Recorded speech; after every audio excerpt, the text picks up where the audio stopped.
राधे राधे मित्रों। आज सुनेंगे हम परिवर्तनी एकादशी महत्तम और कथा। कथा इस प्रकार है।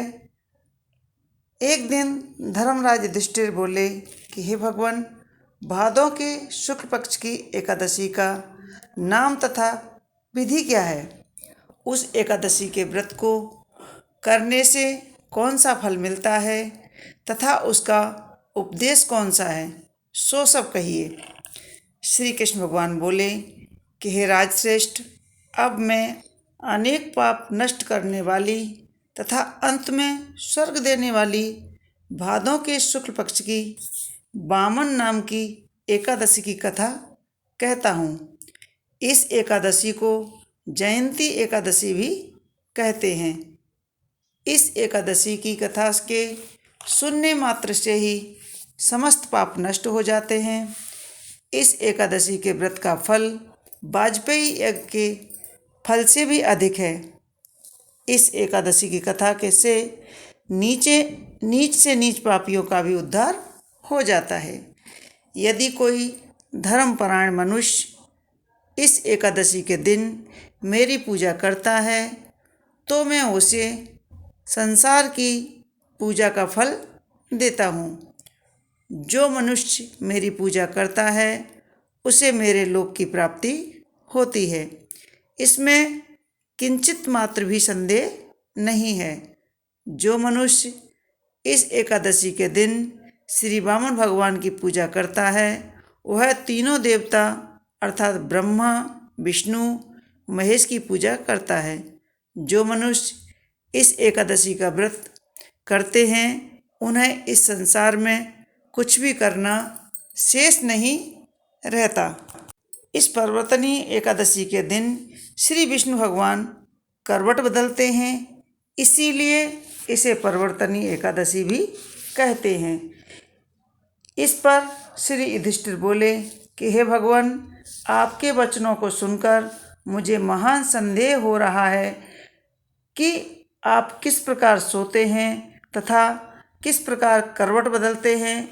आपने बलि को क्यों बांधा और वामन रूप क्यों धारण करके क्या लीलाएं की?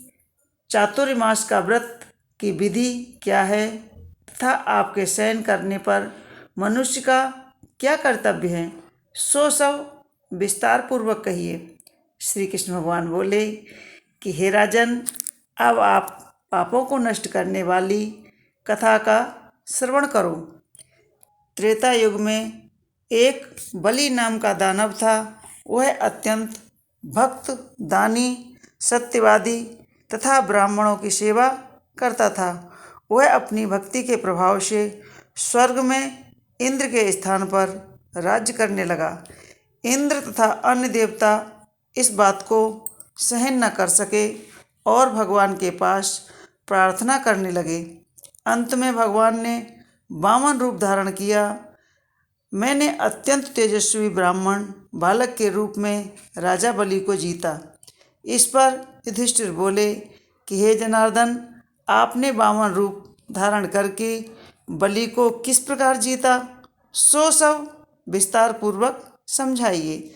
श्री कृष्ण भगवान बोले कि हे राजन, मैंने वामन रूप धारण करके राजा बलि से याचना की कि हे राजन, तुम 3 पैर भूमि दे दो, इससे तुम्हारे लिए 3 लोक का दान का फल प्राप्त होगा। राजा बलि ने इस छोटी सी याचना को स्वीकार कर लिया और भूमि देने को तैयार हो गए। तब मैंने अपने आकार को बढ़ाया और भूलोक में पैर और भुवनलोक में जंघा और स्वर्गलोक में कमर, महलोक में पेट, जनलोक में हृदय और तपलोक में कंठ और सत्यलोक में मुख रखकर अपने सिर को ऊंचा उठा लिया। उस समय सूर्य, चंद्र, नक्षत्र, इंद्र तथा अन्य देवता आदि शास्त्रानुसार मेरी स्तुति करने लगे। उस समय राजा बलि को पकड़ा और पूछा कि हे राजन, अब मैं तीसरा पैर कहाँ रखूं? इतना सुनकर राजा बलि ने अपना सिर नीचा कर दिया और उस पर मैंने अपना तीसरा पैर रख दिया और वह भक्तदान पाताल लोक को चला गया। जब मैंने उसे अत्यंत विनीत पाया तो मैंने उससे कहा कि हे बलि, मैं सदैव तुम्हारे पास ही रहूँगा। भादों के शुक्ल पक्ष की एकादशी को परवर्तिनी नाम की एकादशी के दिन मेरी एक प्रतिमा राजा बलि के पास रहती है और एक क्षीर सागर में शेषनाग पर शयन करती रहती है। इस एकादशी को विष्णु भगवान सोते हुए करवट बदलते हैं। इस एकादशी के दिन त्रिलोकी के नाथ श्री विष्णु भगवान की पूजा की जाती है। इसमें चावल और दही सहित रूपा का दान दिया जाता है। इस दिन रात्रि को जागरण करना चाहिए। इस प्रकार व्रत करने से मनुष्य समस्त पापों से मुक्त होकर स्वर्गलोक को जाता है। जो इन पापों को नष्ट करने वाली कथा को सुनता है वह अश्वमेघ यज्ञ का फल प्राप्त करता है। दोस्तों, यह थी परवर्तनी एकादशी व्रत की कथा। तो आपको हमारी कथाएं कैसी लगती हैं हमें कमेंट्स बॉक्स में ज़रूर लिखें और हमारे वीडियो को लाइक करें, शेयर करें और सब्सक्राइब कर लें।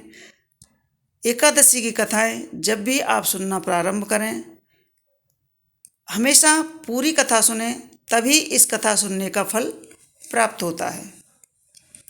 राधे राधे।